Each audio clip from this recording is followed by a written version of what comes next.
Hello les girls, aujourd'hui pour le tuto vous aurez besoin d'un tissu coton, d'un tissu éponge et bien sûr d'une feuille pour faire le patron. Et oui, c'était bien une musique de Barbie comme intro. Donc pour le patron vous prenez une règle et un stylo et vous allez faire un carré de 12 par 12. Quand vous avez fini, vous écrivez sur votre patron lingette lavable 12 par 12 parce que oui, on peut faire d'autres tailles pour des lingettes mais ça c'est la standard et comme ça vous n'allez pas vous perdre dans vos patrons. Donc maintenant on vient découper nos tissus, donc pour une lingette il vous faut un carré de coton et un carré de tissu éponge.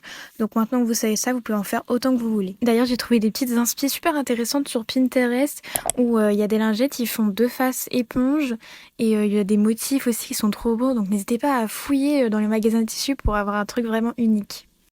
Maintenant on passe au plus intéressant, c'est la couture. Donc on va mettre nos tissus endroit contre endroit, donc le motif de notre tissu coton va être face à l'éponge.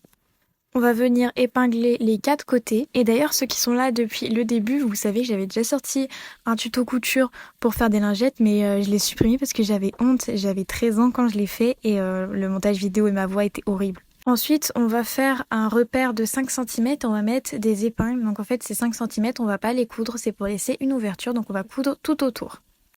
D'ailleurs, n'oubliez pas ceci, quand on commence une couture, on fait un point d'arrêt, c'est-à-dire on avance, on recule et on avance et on fait notre couture tout autour. Aussi, quand on arrive au niveau des angles, on pointe l'aiguille, on lève le pied presseur et on tourne. Aussi simple comme bonjour. D'ailleurs, pour ceux qui viennent d'arriver, n'hésitez pas à venir me suivre sur Insta et TikTok sous le même pseudo. Maintenant qu'on arrive à la fin de notre couture, n'oublie pas le point d'arrêt final.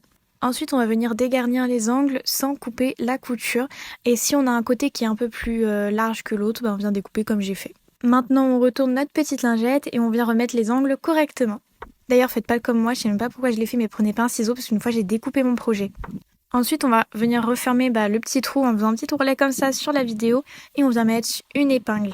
Et maintenant, on vient s'attaquer à la surpiqûre, donc on va faire tout autour, on se met au bord comme j'ai montré sur la vidéo.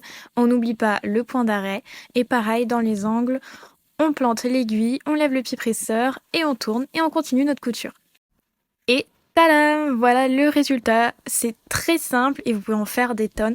Moi j'en ai depuis 3 ans, elles sont toujours pas abîmées, donc pour vous dire c'est écologique et économique. D'ailleurs si t'as aimé mon tuto, n'hésite pas à me le faire savoir dans les commentaires et abonne-toi et je te dis à bientôt.